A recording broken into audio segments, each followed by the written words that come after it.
مفتی حسین خلیل خیل صاحب بھی انشاءاللہ تشریف لائیں گے. تو یہ ہمارے مقررین ہیں اگلی نشست کے لیے، اور صدارت ہوگی برادر مکرم ڈاکٹر عارف رشید صاحب کی. اب میں خطاب کی دعوت دے رہا ہوں جناب شجاع الدین شیخ صاحب کو، امیر تنظیم اسلامی.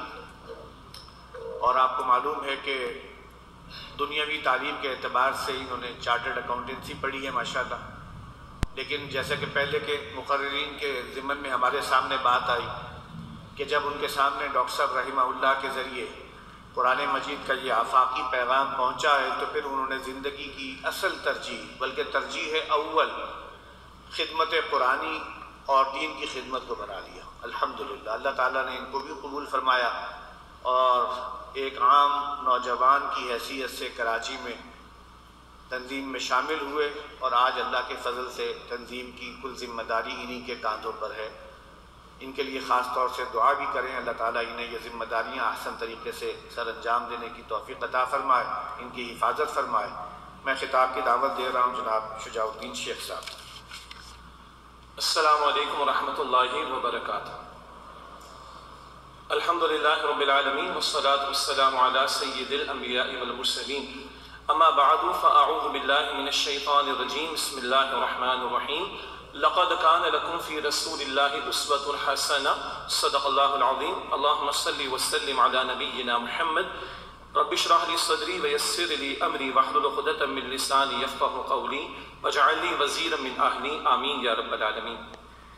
سب سے پہلے تو میں اللہ تعالیٰ کا شکر ادا کرتا ہوں کہ بڑی ہی ایک مؤثر اور بابرکت محفل میں ہم شریک ہیں، اور استاد محترم بانی تنظیم اسلامی صدر مؤسس انجم الخدام القرآن محترم ڈاکٹر اسرار احمد صاحب رحمۃ اللہ علیہ کی مساعی اور خدمات قرآنی اور خدمات دین کے حوالے سے ہم صبح سے مختلف پیرایوں میں مختلف باتوں کو سنتے آئے ہیں. اس وقت کیونکہ ظہر کا وقت بھی ہے اور اس کے بعد دوپہر کا سیشن بھی ہے، تو مجھے یہ سہولت ہے کہ محترم احمد جاوید صاحب سے لے کر محمد علی بھائی تک تمام ہمارے فاضل مقررین نے بشمول جو ویڈیو لنکس پر ہم نے گفتگو سنی ہے، بہت سارے گوشے ہمارے سامنے واضح ہوئے ہیں. تو اس میں کوئی اضافہ بھی نہیں کر سکتا، نہ کوئی ایسا وقت ہے کہ ان کی پنچ لائنز کو یہاں پر دہرایا جائے. لیکن اتنا ضرور ہے کہ یہ سارا کچھ سننے کے بعد اگر تو کوئی قدر و قیمت ڈاکٹر اسرار صاحب رحمۃ اللہ علیہ کی پیدا ہو رہی ہے یا مزید بڑھ رہی ہے، تو انہی کے الفاظ میں سن لیں کہ میاں تم میری تعریف کرو میرے سامنے، تم جو ہے وہ میرے کام کی تحسین کرو اور سروں کو بھی ہلاؤ، گردنوں کو بھی جھکاؤ، تو یہ مجھے مطلوب نہیں ہے. ترجمانی میں اپنے الفاظ میں کر رہا ہوں. جو آگ مجھ میں لگی ہے اللہ کرے کہ تمہارے اندر بھی لگ جائے، اور جو پیشن یہ الفاظ آئے ہیں اللہ نے مجھے عطا کیا ہے، اللہ کرے کہ تمہیں بھی اس میں سے کچھ حصہ مل جائے. اگر تو یہ ہے تو واقعات کہ ڈاکٹر اسرار صاحب رحمۃ اللہ علیہ سے ہمیں محبت ہے. تو میں اپنے لیے بھی دعا کرتا ہوں اور آپ سب کے لیے بھی کہ اللہ ہمیں ان کی قدر کرنے کی توفیق عطا فرمائے. اور ابھی محترم ڈاکٹر ذاکر نائک صاحب تم سن رہے تھے کہ عجیب بات ہے کہ اکثر و بیشتر ہم لوگوں کی قدر ان کی زندگی میں نہیں کر رہے ہوتے. آج شاید احساس زیادہ ہو رہا ہے.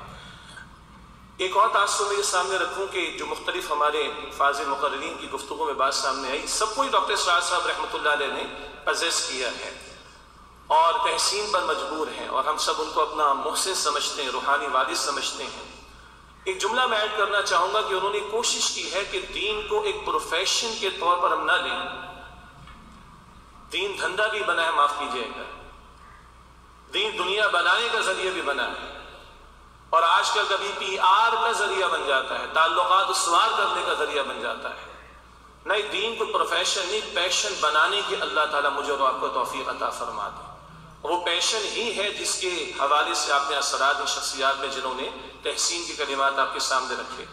لائٹر سائڈ پہ یہ کہ اکثر ہمارے فاضل مقررین وہ ہیں کہ اپنی پروفیشنل تعلیم انہوں نے مکمل کر لی، لیکن اس کے دوران میں ڈاکٹر صاحب نے ان کو پزیس کر لیا، پھر کئی ایک نے پروفیشن کو چھوڑا. میرا مسئلہ یہ رہا کہ میں اپنی چارٹرڈ اکاؤنٹنسی پوری نہیں کر سکا. ایک ہماری آڈٹ ٹریننگ ہوتی ہے 4 ایئرس کی آرٹیکل شپ جسے کہا جاتا ہے، اور ایک چارٹرڈ اکاؤنٹنسی کے پیپرز ہوتے ہیں جو پاس کریں گے تو آپ چارٹرڈ اکاؤنٹنٹ کہلائیں گے. تو میں ایک نامکمل چارٹرڈ اکاؤنٹنٹ ہوں کہ جس کو ڈاکٹر اسرار صاحب نے پوزیس کر دیا پیپرز کے دوران میں، آرٹیکلز شپ کے دوران میں، اور ابھی آڈٹ کرنا سیکھنا ہی شروع کیا تو اس کے دوران میں، اور نو ریگریٹس الحمدللہ. اس سے بڑا اللہ تعالیٰ نے موقع دیا اور اللہ تعالیٰ نے اپنی کتاب اور اپنی دین کے لیے قبول کیا. اللہ تعالیٰ ان کے درجات بلند فرمائے، اور جتنے خوبصورت پہلو ہمارے سامنے آئے ان سے ہمیں بھی کوئی اللہ تعالیٰ ترغیب عطا فرمائے کہ ہم بھی خدمت قرآنی کے مشن میں اور خدمت دین کے مشن میں آگے بڑھنے کی کوشش کریں. میں نے آیت کریمہ تلاوت کی جس کا حوالہ بھی آیا تھا ڈاکٹر طاہر خاقانی صاحب کی گفتگو میں، لقد کان لکم فی رسول اللہ اسوۃ حسنہ، رسول اللہ علیہ السلام کی زندگی میں تمہارے لیے بہترین نمونہ موجود ہے. اور ابھی ڈاکٹر ذاکر نائک صاحب نے وہ 3 مقامات کا حوالہ دے کر کہ هو الذی ارسل رسولہ بالہدی ودین الحق لیظہرہ علی الدین کلہ، کتاب بھی عطا ہوئی، دین حق بھی عطا ہوا، مگر صرف پڑھنے پڑھانے کے لیے نہیں، صرف نشر و اشاعت کے لیے نہیں، صرف چھاپ دینے کے لیے نہیں، یہ سب بھی ضروری ہے. جو 50 برس کی تاریخ ہے جس کی مزید تفصیلات اگلے سیشن میں آئیں گی، ضروری کام ہے. البتہ اس قرآن کا نظام نافذ ہو، اس دین حق کا غلبہ ہو، یہ مشن محمد مصطفیٰ صلی اللہ علیہ وآلہ وسلم کا تھا. چنانچہ ان دونوں پہلوؤں کے اعتبار سے اگر ایک طرف 1972 میں ڈاکٹر اسرار صاحب رحمۃ اللہ علیہ نے مرکزی انجمن خدام القرآن لاہور میں قائم فرمائی باقاعدہ، تو انہوں نے ہی 1975 میں تنظیم اسلامی بھی قائم فرمائی.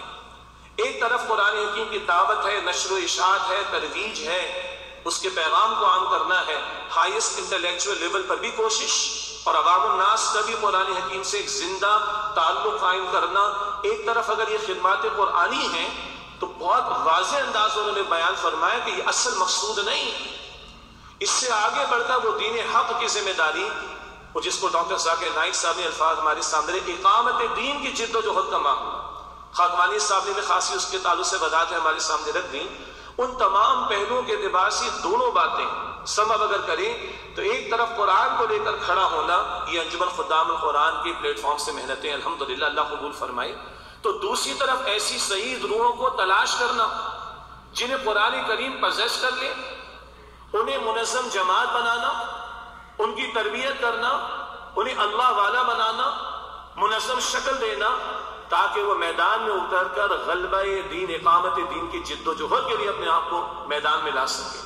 اس کے لیے ڈاکٹر اسرار صاحب رحمۃ اللہ علیہ نے تنظیم اسلامی قائم فرمائی. الحمدللہ یہاں ہمارے معزز احباب بھی موجود ہیں، اراکین انجمن خدام القرآن بھی موجود ہیں، اور رفقائے تنظیم اسلامی بھی موجود ہیں. میں گزارش کروں گا، ایک خطاب ڈاکٹر صاحب نے کیا تھا کراچی میں، کراچی کی قرآن اکیڈمی میں، جس کو مرتب پھر کیا ہمارے ایک اور استاد انجی نوید احمد صاحب مرحوم نے، اللہ ان کے درجات بلند فرمائے، اور اس کو انجمن خدام القرآن سندھ کتابچے کی شکل میں شائع بھی کیا. انجمن خدام القرآن اور تنظیم اسلامی کا باہمی ربط کیا ہے. میری گزارش ہے کہ وہ آپ کی نگاہوں سے گزرے. یہ دونوں ادارے ڈاکٹر اسرار صاحب نے قائم کیے اور ہم ان دونوں کو اون کرتے ہیں اور دونوں کو ساتھ لے کر چلنا چاہتے ہیں. چنانچہ ڈاکٹر صاحب فرماتے تھے رحمۃ اللہ علیہ، جو انجمن خدام القرآن کے اراکین ہیں وہ تنظیم اسلامی میں بیعت کر کے شامل ہوں، تاکہ ہم آہنگی بھی رہے، ربط بھی رہے، اور ساتھ ساتھ ان دونوں اداروں کو لے کر ہم چلیں. اور وہ رفقائے تنظیم اسلامی جو بیعت کر کے تنظیم اسلامی میں شامل ہیں، وہ انجمن خدام القرآن کی رکنیت حاصل کریں، اس کے ممبر بنیں، تاکہ یہ مربوط ہو کر ان دونوں اداروں کو لے کر آگے ہم چل سکیں. اس ربط کے اعتبار سے ماضی میں بھی مختلف ہم نے کوششیں کی، وہ ڈاکیومنٹڈ بھی موجود ہیں. اراکین انجمن بھی انہیں دیکھیں، رفقائے تنظیم اسلامی بھی دیکھیں، کس طرح بانی محترم بانی تنظیم اسلامی ڈاکٹر اسرار صاحب چاہتے تھے رحمۃ اللہ علیہ ان دونوں اداروں کا ربط رہے قائم، اور کس طرح سابق امیر تنظیم محترم حافظ عاقب سعید صاحب نے کوششیں کی. میں نے بھی اپنی سی کوشش کی ہے کہ ان دونوں اداروں کو ہم ساتھ لے کر چلیں. تو رفقائے تنظیم ملک بھر میں وہ جہاں جہاں انجمن خدام القرآن قائم ہے، ذیلی انجمن بھی پاکستان بھر میں اول تعارف آ چکا، اس کی رکنیت حاصل کریں، اور جو اراکین انجمن ہیں وہ تنظیم اسلامی میں شامل ہونے کی کوشش کریں. آخری بات وہی جو میں نے پہلے بات آپ کے سامنے رکھی تھی، صرف تحسین کی بات نہیں ہے. ہاں جی بہت اچھا آج سیشن ہو گیا، بڑی اچھی تعریف ڈاکٹر اسرار صاحب، ان کو ضرورت نہیں اس چیز کی، خدا کی قسم. ہاں ضرورت مجھے اور آپ کو کہ اس مشن میں ہم شامل ہوں، تاکہ کل اللہ سبحانہ و تعالیٰ راضی ہو سکے. اور جو محمد علی صاحب نے دعا کی کہ اللہ تعالیٰ مجھے جنت الفردوس میں ڈاکٹر اسرار صاحب رحمۃ اللہ علیہ کے ساتھ ملا دے، اللہ ہم سب کو ملا دے۔ اور اسی کے تناظر میں جو ایک حوالہ محترم ڈاکٹر عبدالسمیع صاحب نے دیا تھا منہج انقلاب نبوی کا صلی اللہ علیہ وسلم، وہ ارلی 80s کے 11 خطبات جمعہ جو آج موجود بھی گفٹ ہیمپر کی صورت میں یا ہدیتاً بھی دستیاب ہوگا، یا اس کا ایک 2.5 گھنٹے کا ورژن۔ اب یہ بھی تو ایک معاملہ تھا نا کہ 2-2.5 گھنٹے سے کم میں ڈاکٹر صاحب کی بات بھی بہرحال پوری سمجھ نہیں آتی تھی، اور یہ ایک اور اللہ کی شان ہے کہ اب 2 منٹ میں باتیں سمجھ میں آنا شروع ہو جاتی ہیں، اور علی بھائی جیسے اور ہم جیسے لوگوں کو 2 منٹ بھی جو ہے وہ ایک پنچ لائن دے دیتے ہیں۔ تو 2.5 گھنٹے کا ڈاکٹر صاحب کا خطاب ہے رسول انقلاب کا طریقہ انقلاب، کیونکہ پہلے سیشن میں تجدیدی مسائل پر کلام زیادہ مقصود تھا، تو اس پہلو کے اعتبار سے ایک ہے سیرت کا مطالعہ، ایک ہے فلسفہ سیرت کا مطالعہ۔